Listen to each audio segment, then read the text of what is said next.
This manager's tactics are the weirdest in England, and they are completely destroying teams. His fluid tactics have no positions. His system easily attacks the most dangerous area on the pitch, and opponents can't handle his team's overwhelming press. The man behind it models his ideas on Bielsa, Guardiola, Klopp, and De Zerbi. And he plays without a fixed structure and controls the game purely on that lovely dollop of chaos. These are the wild tactics of Kim Hellberg. So what exactly are his weird and wonderfully unique tactics? And how exactly is he dominating whilst ignoring traditional formations? Well, people, to understand this, firstly, we need to have a look at what makes his system so fluid. So this is his 4-2-2-2, but it doesn't operate with a fixed shape. During build-up, you'd think that they've got 4 at the back here, but now it looks like they're building with 3 at the back. So let's give you the answers you need. Let's have a look at what's really going on. His fluid structure is based on the position of the ball. Players populate the area where the ball carrier is to give them many passing options, and with players combining to manipulate the opposition. Sounds fun, and it is. 5 players have all moved to the right side of the pitch to combine here, and one line-breaking pass removes 4 opposition players. And it looks like chaos, but it's not random. Tactical expert Jamie Hamilton calls this relationism. And when he broke it down on my podcast, it really blew my mind and made a lot of sense to me. It's not position first, play from there. It's interactions first, and we end up where we end up. And Hellberg's version of relationism easily exposes the opposition out wide. They overload the left to drag the opposition to this side, creating acres of space for their right back to exploit on the opposite side. And this allows them to easily progress the ball by driving into the final third. Their forwards pin the opposition back line, opening space to attack out wide. Hellberg's fluidity means players don't really have positions. Look here, both wingers drift inside, the right back and midfielder swap, and the striker pulls wide. And they progress through an underlapping fullback, and the defenders don't know who to mark. And with the opponents constantly in 2 minds and unsettled, watch how Whittaker and Brown swap roles here to unsettle the defence. Hellberg's system constantly alters reference points for opponents. This heat map shows how their central midfielder, Hayden Hackney, pops up here, there, and everywhere. And their striker often ends up looking more like a conventional winger. Hellberg instructs him to rotate to stretch defences and add confusion to back lines. And by having the striker stay wide, it opens the space for their left-sided forward to attack centrally. Hellberg's attack is crafted to unlock defences and to enter the most dangerous zone on the pitch. Now, before we dig deeper into Hellball, we need to look at their build-up, because they actively provoke the opposition to press them, and this ensures that they can open up vital spaces higher up the pitch where they can then carve open the opposition. It's really nice. They calmly circulate possession while attracting the press, moving the ball wide, and then wickedly finding Whittaker between the lines to cut open the opposition. Hellberg is really big on the human aspects of the game, and he demands that his players are brave on the ball. And here you can see the 2 centre midfielders drop deep towards the narrow centre backs to give them a 4 versus 3 in build-up. They invite the press and they use their close proximity to find the spare man. They're able to easily progress and then find their striker between the lines. And look at how many options he has nearby, a huge benefit to Hellberg's system due to the freedom that they are given. And if you need more proof, have a look at the average positions, because it shows how both of his central midfielders are quite deep, underlying their impact in build-up. And their pass map proves that as well. Hellberg's build-up runs through the midfielders. He'll even instruct one of the central midfielders to drop next to the goalkeeper to give them that extra player when building from the back, allowing them to outnumber the opposition's press. Hellberg's sides control the tempo, then they explode at the right moment, making them so hard to stop.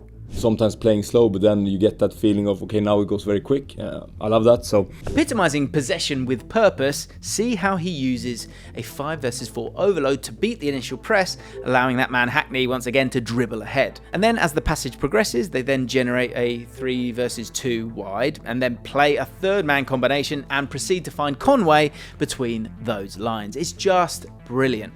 But Hellberg hasn't just built a team that passes through pressure. His players they're free. They're free to receive deep, turn and drive forward with the ball. Here, that freedom lets Hackney carry the ball, break the line, and within seconds, turn it into a chance. Hellberg's attack, it just feels so dangerous because of how he uses his forwards to create space for everyone else. And this is a perfect visual, where the striker pins and drags the centre-backs deep, opening up oceans of space for Whittaker to receive in a favourable position between the lines.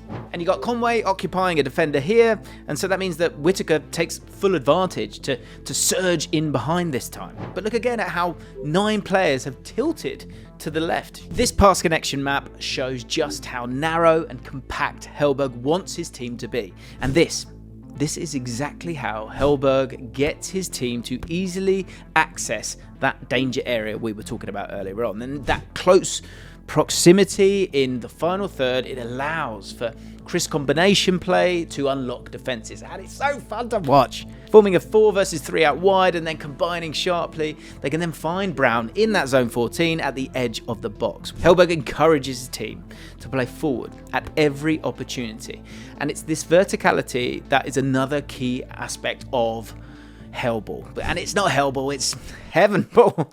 Am I right?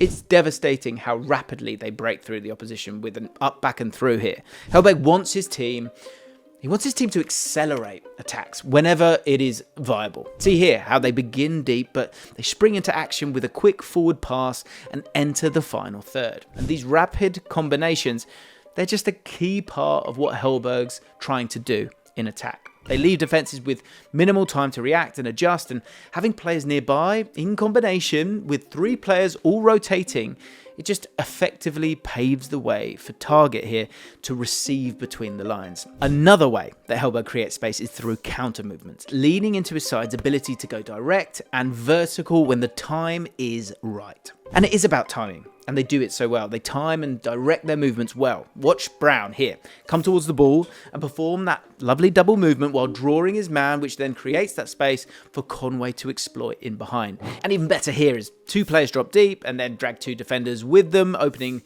the passing lane for Whittaker to surge into that depth. The defence is completely broken here.